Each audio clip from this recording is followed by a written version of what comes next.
ہمارا آج کا موضوع بظاہر مولانا کا لکھا ہوا رومیوں اور چینیوں کا ایک واقعہ ہے، لیکن مولانا فرماتے ہیں کہ میں رومیوں اور چینیوں کا واقعہ اس لیے لکھ رہا ہوں تاکہ آپ لوگوں کو علم لدنی کے راز سے آگاہی ہو جائے۔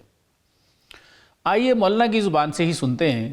مولانا لکھتے ہیں ور مثال خواہی از علم نہاں، کہ بھئی اگر تم علم نہاں یا علم لدنی سیکھنا چاہتے ہو، قصہ گو از رومیاں و از چینیاں، تو فرماتے ہیں میں تمہیں رومیوں اور چینیوں کا ایک قصہ سناتا ہوں۔ آگے لکھتے ہیں چینیاں گفتن ما نقاش تر، فرماتے ہیں چینیوں نے کہا کہ ہم بڑے نقاش ہیں۔ رومیاں گفتن مارا کرفر، رومیوں نے کہا کہ ہم بھی بڑی شان و شوکت والے ہیں۔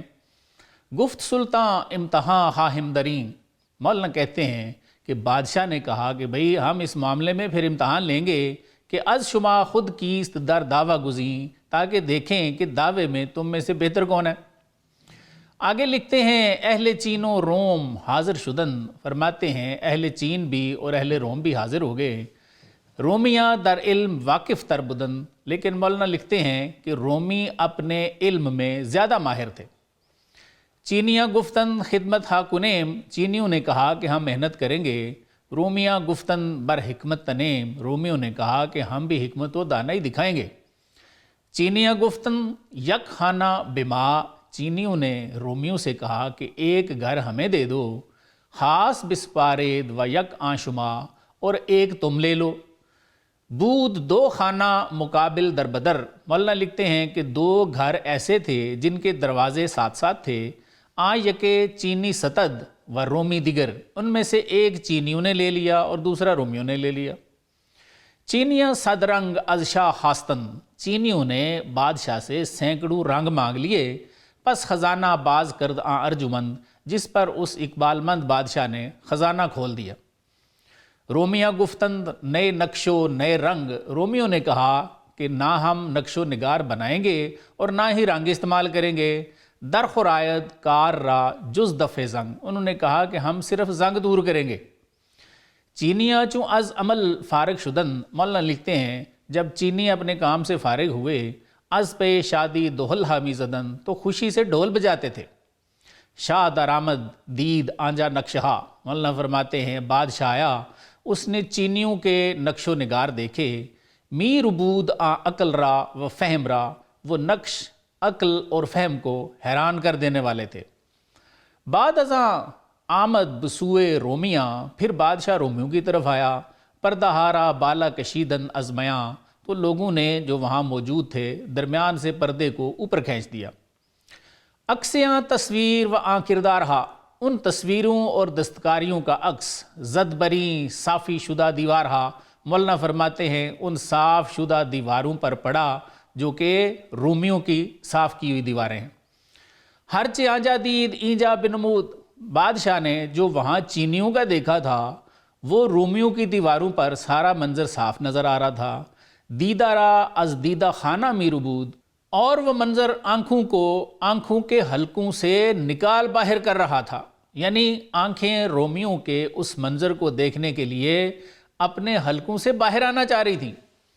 مولانا اپنے اصلاحی مقصد کی طرف نزول فرماتے ہیں اور لکھتے ہیں رومیاں صوفیانند اے پدر، فرماتے ہیں بابا جی رومی وہ صوفی ہیں نئے از تکرار کتاب و نئے ہنر، جو کتابیں بھی نہیں رٹتے اور ہنر بھی نہیں سیکھتے۔ لیک سیکل کردان سینہ ہا، لیکن فرماتے ہیں کہ انہوں نے اپنے سینے مانج لیے ہیں، پاک کر لیے ہیں۔ پاک از ہرس و بخل و کینہ ہا، اور فرماتے ہیں وہ لالچ، ہرس، بخل اور کینوں سے پاک ہو گئے۔ صفائی آئینہ وصف دل است، مولانا فرماتے ہیں کہ آئینے جیسی صفائی دل کا وصف بن جاتی ہے، یعنی دل آئینے کی طرح صاف ہو جاتا ہے۔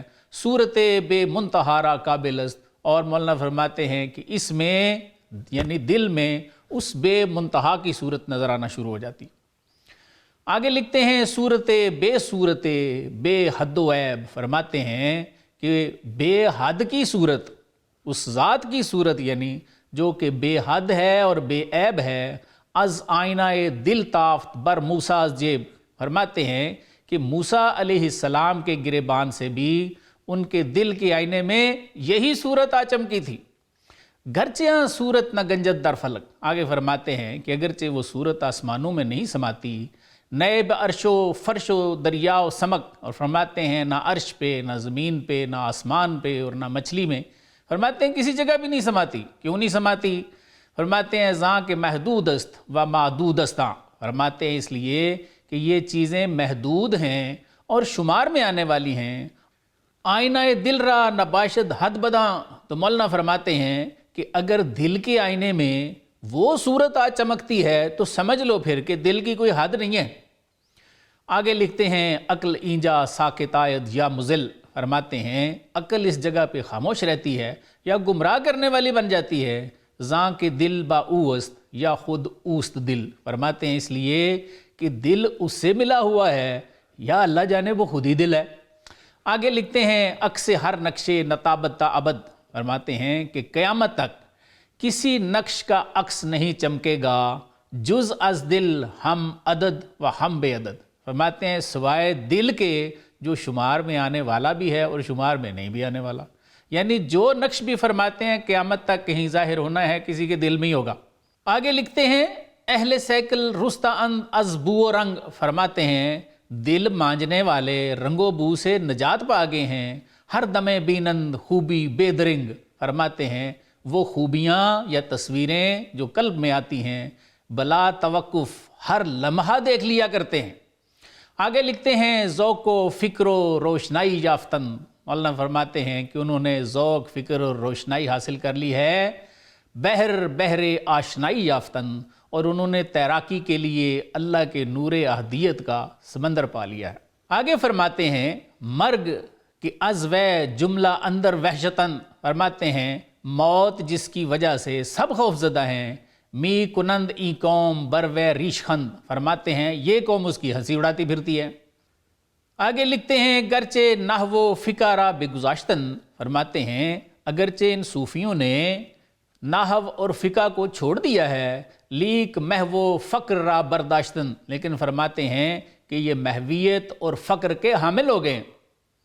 مزید لکھتے ہیں تا نقوش ہشت جنت تافتست، فرماتے ہیں جب سے 8 بہشتوں کے نقوش ابھرے ہیں، لوہے دل شاں رہ پذیرا یافتست، فرماتے ہیں ان کی لوہے دل کو عکس قبول کرنے والا پایا ہے۔ آگے لکھتے ہیں برترند از عرش و کرسی و خلا، فرماتے ہیں یہ لوگ، یہ اولیاء عرش و کرسی اور خلا سے بلند مرتبہ ہیں، ساکنان مقد صدق خدا، اور فرماتے ہیں کہ یہ اللہ کے مقد صدق کے ساکن ہیں۔ آخری شعر مولانا لکھتے ہیں صد نشاں دارن و محو مطلقاً، فرماتے ہیں یہ سینکڑوں نشان رکھتے ہیں لیکن مطلقاً فنا ہیں، چے نشاں بل عین دیدار خدان، فرماتے ہیں نشان کیا کہوں بلکہ وہ اللہ کا بین ہی دیدار ہے۔ مولانا نے رومیوں اور چینیوں کی اس حکایت میں ہمیں بڑے سبق دیے ہیں، اور جیسے حضرت نے شروع میں فرمایا تھا کہ میں تمہیں علم لدنی ایک مثال کے ذریعے سکھاتا ہوں، مولانا اس حکایت میں ہمیں یہ درس دیتے نظر آتے ہیں کہ جس طرح رومی دیواروں کو صاف کر کے ان کا زنگ اتار کے چینیوں سے جیت گئے تھے، مولانا فرماتے ہیں بالکل ایسے ہی وہ مسلمان جو تزکیہ نفس کر کے اپنے دل مانج لیتے ہیں، فرمایا وہ جیت جائیں گے۔ قرآنی مضمون ہے قد افلح من تزکا، یعنی وہ جیت گیا جس نے اپنے آپ کو پاک کر لیا۔ آگے مولانا مزید کلام فرماتے ہیں کہ بابا رومی وہ صوفی ہیں جو کتاب نہیں رٹتے اور ہنر نہیں سیکھتے، لیکن انہوں نے اپنے سینے یا دل مانج لیے ہیں اور وہ لالچ، ہرس، بخل اور کینوں سے پاک ہو گئے۔ یہ رومی اولیاء کی فضیلت میں کلام ہے، حضرت خود بھی رومی ہیں۔ بقول مولانا اس طرح دل مانجنے سے یعنی تزکیہ نفس کرنے سے دل آئینے کی طرح صاف ہو جاتا ہے، اور اس میں اس بے منتہا کی صورت آئینہ دل میں جلوہ گر ہو جاتی۔ کسی صوفی نے یہاں تک فرما رکھا ہے دل کے آئینے میں ہے تصویر یار، جب ذرا گردن جھکائی دیکھ لی۔ مولانا مزید فرماتے ہیں کہ اس بے صورت کی صورت نے ہی جو کہ بے حد ہے اور بے عیب ہے، موسیٰ علیہ السلام کے گریبان سے ان کے آئینہ دل میں جلوہ دکھایا تھا۔ مزید وضاحت فرماتے ہیں کہ اللہ تعالیٰ زمین و آسمان کی کسی چیز میں نہیں سماتے، اس لیے کہ یہ چیزیں محدود ہیں اور شمار میں آنے والی ہیں، لیکن وہ دل میں آن سماتا ہے اللہ جانے دل اس کے ساتھ ملا ہوا ہے یا فرماتے ہیں وہ خود ہی دل ہے، اس لیے کہ وہ انبیاء اولیاء کے دلوں میں ظہور کرتا ہے اور اسی نور سے وہ تصرف فرماتے ہیں۔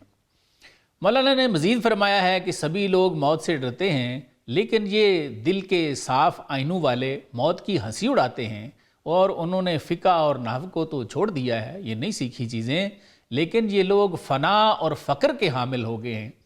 آخری دو کلام تو بڑے ہی خاص تھے، جن میں آپ نے فرمایا کہ یہ لوگ عرش و کرسی اور خلا سے بلند مرتبہ ہیں اور اللہ تعالیٰ کے مقعد صدق کے ساکن ہیں، یہ مطلق فنا ہیں اور سینکڑوں نشان رکھتے ہیں، اور نشان کیا بلکہ بقول مولانا ان کا دیدار اللہ ہی کا دیدار۔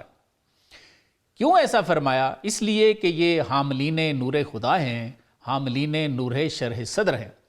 مولانا کے اس آخری کلام پہ کہ ان کا دیدار اللہ کا ہی دیدار ہے، قدیم اہل سنت اور صوفیاء بخاری کی حدیث نمبر 6996 سے استدلال کرتے ہیں، جو کہ حضرت ابو قتادہ رضی اللہ عنہ کی روایت ہے کہ حضور صلی اللہ علیہ وآلہ وسلم نے ارشاد فرمایا، من رانی فقد رأی الحق، کہ جس نے مجھے دیکھا تحقیق اس نے اللہ ہی کو دیکھا۔ اس زمانے کے بعض لوگ اس حدیث کو خواب والی حدیث سے بھی جوڑتے ہیں کہ سرکار دو عالم صلی اللہ علیہ وآلہ وسلم نے فرمایا کہ جس نے ہمیں خواب میں دیکھا تحقیق اس نے ہمیں ہی دیکھا، کیونکہ ابلیس ہماری شکل میں نہیں آ سکتا۔ لیکن وہ حدیث الگ ہے اور یہ الگ ہے، اور خاص بات یہ ہے کہ قدیم صوفیاء بھی اسی حدیث کو الگ ہی سمجھتے رہے ہیں، اور ان کا موقف بھی یہی رہا ہے جو مولانا فرما رہے ہیں۔